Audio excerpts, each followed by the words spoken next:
ඇයට පියවැසින් ලෝ දැකිය නොහැකිව. නමුත් ඇයට අනාගතය දැකීමේ විශ්මිත හැකියාව පහළ විය. බල්ගේරියාවේ විශ්මිත කත ලොවම දන්නා බාබා වැන්ගාගේ කවුරුත් නොදන්නා විශ්මිත අනාවැකි රසක්. තවමත් ඇයගේ අනාවැකි ගැන තියෙන්නේ විවිධ මතයන්. සමහර ඇයට බොරුකාරී ලෙසත් සමහරක් අය ශ්‍රිෂිවරයෙක් ලෙසත් ඇයව හඳුන්වා දෙනවා. නමුත් ඇයට මෙසේ කතා කියන අයට තවමත් පැහැදිලි කරන්න බෑ කොහොමද ඇයගේ අනාවැකි ඇත්ත වෙන්නේ කියලා. ඇය වරක් පැවසුවා චර්නෝබිල් බලාගාරයේ පිපිරීම ගැන, තවත් වරක ප්‍රින්සස් ඩයනාගේ මරණය ගැන. අරම පුදුම කාරණාව තමයි මේ දේවල් ඒ ආකාරයටම වුණ එක. බාබා වැන්ගා අප අතරින් 1996 සමුගත්තත් ඇයගේ අනාවැකි තවමත් අපට අපේ නොදුටු අනාගතය ගැන අනතුරු අඟවනවා. 2026 වර්ෂය සඳහා ඇය කළ සුප්‍රකට අනාවැකි 10ක් අප ඔබ ළඟට මෙම වීඩියෝ තුලින් ගෙන එන්න හිතුවේ අන්න ඒ නිසාමයි. ගම් දනව් සිසාරා ලෝකය පිළිබඳ දැනුම සොයා යන්න. ඔබත් අදම නෙක්ස්ට් ජෙන් නාලිකාව සබ්ස්ක්‍රයිබ් කර අපේ සමූහයට එකතු වන්න.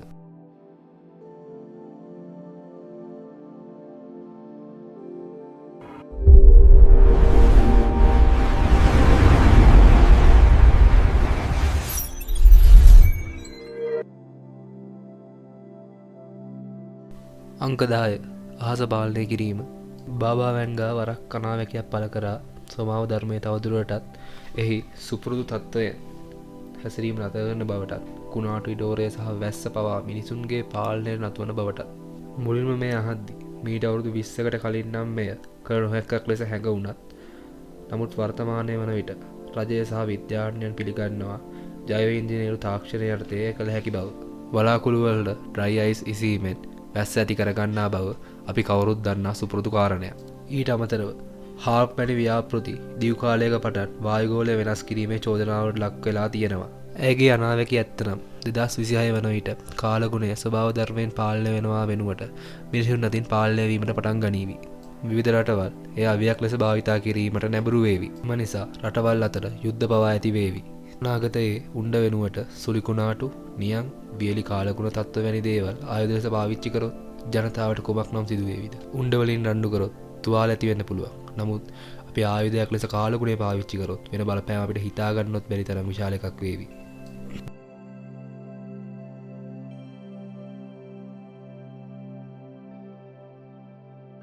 භෞතික මුදල් වල අභාවය. බාබා වැන්ගාගේ තවත් ප්‍රබල අනාවැකියක් ලෙස භෞතික මුදල් වල අභාවය පෙන්වා දෙන්න පුළුවන්.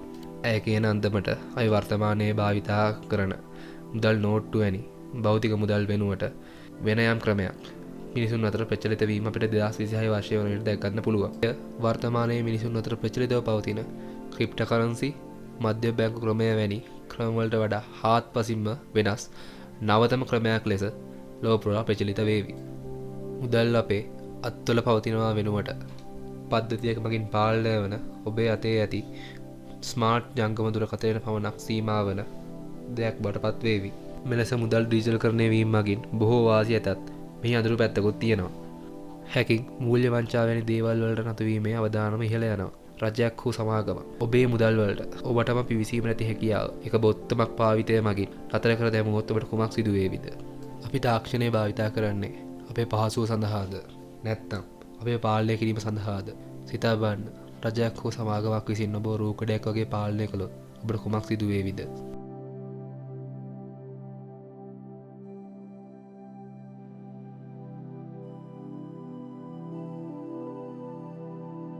යුරෝපයේ ජීව විද්‍යාත්මක කවි බාබා වැන්ගා ජීව විද්‍යාත්මක කවි පරීක්ෂා කරන බලවත් ප්‍රාන්තයක් ගැන අනතුරු ඇඟවුවා. මේ වන විටත් අපි ගෝලීය වසංගත වගේම අනෙකුත් ස්වභාවික ව්‍යසනයන් වලින් ලෝකය බොහෝ සෙයින් පරිහානියට පත් වෙලා තියෙනවා.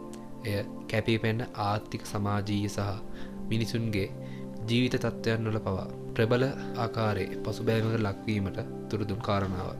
ඇය මෙම පරීක්ෂාව සිදු කරන රට පිළිබඳව විශේෂයෙන් පවසා නොමැති වූවත් යුරෝපයේ යම් ප්‍රාන්තයක මේ වන බව අනතුරු ඇඟවුවා. හෙට දිනයේ යුද්ධ භූමියේ ඇති ටැංක් හෝ තුවක්කු වෙනුවට කිසිම හේතුවක් නොදැන මිය යන මිනිසුන් නිසා ලෝකය බියෙන් නිදීවි.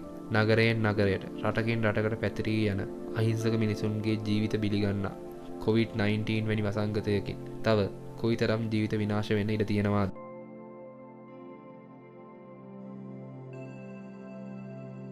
මානව සදාචාරාත්මක ලක්ෂණවල පිරිහීම. බාබා වැන්ගා පැවසූ තවත් කාරණාවක් තමයි මිනිසුන්ට හොඳ හා නරක අතර වෙනස නැත්තම් අවබෝධය වටහා ගැනීමට නොහැකි වන බව මෙය බොහෝ අය ප්‍රතික්ෂේප කරයි.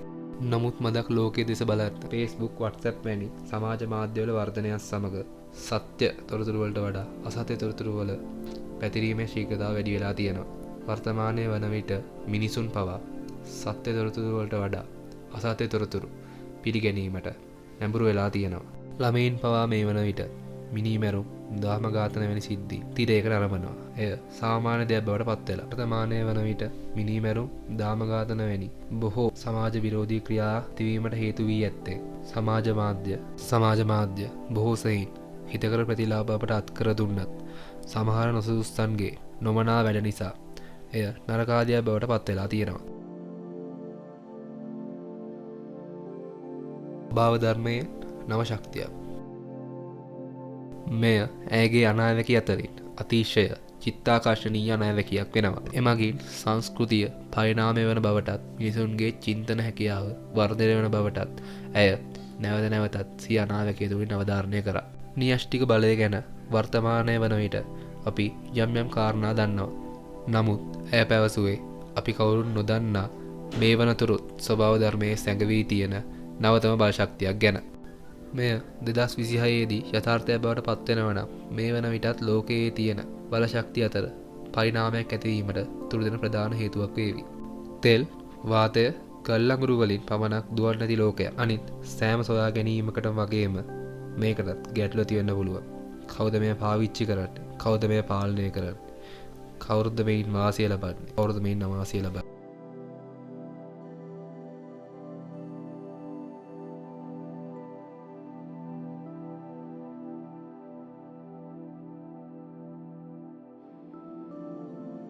ජල සම්පත ක්ෂය වීම. එක්සත් ජාතීන් පවසන අන්දමට මේ වන විටත් ලෝක ජනගහනයෙන් බිලියන ගණනක් වූ ජනතාවට ආරක්ෂිත පානීය ජලය සපයා ගැනීමට ඇති හැකියාව නැති වෙලා තියෙනවා. ගංගා ඇරදොල සිඳී ගොස් විල් අතුරු දහන් වී භෝගවගාව නැතිවීම නිසා ආහාරගයක්වත් ඇතිවීමට පුළුවන්. ජලය නැති නගර කාන්තාර බවට පත්වේ. දුප්පත් මිනිසුන් නගරවලින් නික්මේවි. පොහොසත් මිනිසුන් අතින් නගර පාලනය වේවි. මේ වන විටත් තෙල් සඳහා යුද්ධ විවිධ රටවල්වල පවතිනවා. හිතලා බලන්න, ජලය සඳහාත් යුද්ධ ඇති වුණොත් ලෝකෙට කුමක් නම් සිදු වේවිද? ආහාර මිල ඉහළ යන නිසා කුසගින්න නගර පුරා රැව් දේවි. සහල් ඇටයක් වෙනුවෙන් මිනිසුන් මිනී මැරීමට පවා තැත් කරાવી. මොහොතක් සිතන්නේ ගැන. තුන්වන ලෝක යුද්ධය ඇති වෙන්නේ පිරිසිදු වතුර වීදුරුවක් වෙනුවෙන් වෙන්න පුළුවන්.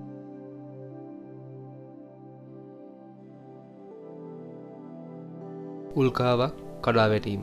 වරක් ඇය පැවසුවා උල්කාවක් මගින් පෘථුවියට තර්ජනයක් එල්ලවන බව. ඒත් ඇයට එය නිවැරදිව දැක් ගැනීමට හැකි වූයේ නැහැ. මෙය අපිට කෙලින්ම වදින්නේ නැතුව වක්‍රාකාරව පෘථුවියට තර්ජනයක් වීමට බොහෝ ඉඩ තියෙනවා.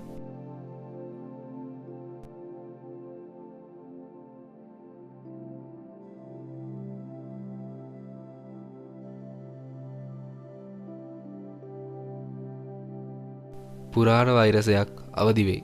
බාබා වැන්ගා අයිස්වල සැඟවී තිබෙන වෛරසයක් පිළිබඳව අනතුරු ඇඟ වූ අතර එම වෛරසය අතීතයේ පැවති වෛරසයක් බවටත් එම වෛරසයේ නැවත අවදිවීම මගින් මිනිසුන්ගේ පරිහානිය සිදුවන බවටත් ඇය අනතුරු ඇඟ වූවා. ඇන්ටාර්ක්ටිකාවේ පෙරාපෝස් ප්‍රදේශවලින් මේ වෛරසය පිළිබඳව මුල්ම සාක්ෂිය හමුවන බවට ඇය පැවසුවා. විද්‍යාඥයන් මේ වන විටත් දහස් ගණනක් වූ පැරණි සූක්ෂම ජීවීන් ගැන සොයාගෙන ඇත.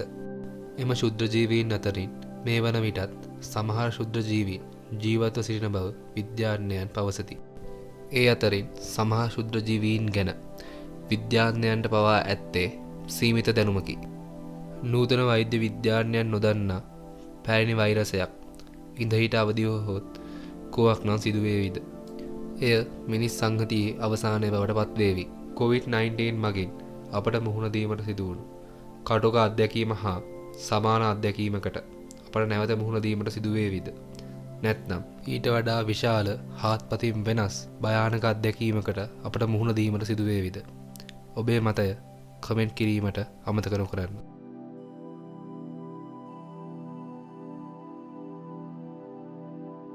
මිනිසුන්ගේ ආකල්පවල වර්ධනය. ඇගේ සියලුම රහසිගත අනාවැකි වලින් විශේෂතම එක මිනිසුන්ගේ හැඟීම් දැනීම් සහ තේරුම් ගැනීමේ හැකියාවන්හි ඇතිවන පරිවර්තනයක් පිළිබඳ බාබා වැන්ගා අනාවැකි පළ කළා. ඇය දැක තිබුණේ අර්බුද, සටන් සහ විවිධ ව්‍යසනයන් වලට පසුව මිනිසුන්ගේ සිතන පතන ආකාරය වෙනස් වන බව. මිනිසුන් ලෝකය වෙනස් ආකාරයෙන් බලන බවට ඇය අනාවැකි පළ කළා. ඇය පැවසුවේ මෙය තාක්ෂණික නොව ආධ්‍යාත්මික භාවයකින් පිරී ඇති බවයි. අප පරිසරය හා බොහෝ සමීප වන බවටත් අප කරන බොහෝ කටයුතු පරිසර හිතකාමී වන බවටත් ඇය අනාවැකියේ සඳහන් කළා. 2026 සමහර විට අර්බුදකාරී වර්ෂයක් නොවෙන්න පුළුවන්. එය නැම්වීමේ නවගු අත්දැකීම් විඳගැනීමේ වසරක් වෙන්න පුළුවන්. විනාශයෙන් නව මිනිස් සමාජයක් ඉපදෙනවා වෙන්න පුළුවන්. ඔබ මෙම අනාවැකි ගැන හිතන්නේ මොනවාද? එය කමෙන්ට් එකකින් අපට දැනුම් දීමට අමතක නොකරන්න. සමහර අය මෙම මතයන් පිළිගන්නවා. සමහර අය මෙම මතයන් එකහෙලා ප්‍රතික්ෂේප කරනවා. තීරණය ඔබ සතුයි. නැවතත් මෙවැනි අර්ථවත් වීඩියෝකින් හමුවනතුරු ඔබෙන් සමුගන්නවා. මම SJ. මෙතෙක් අප හා රැඳී සිටි ඔබ සැමට ස්තුතියි.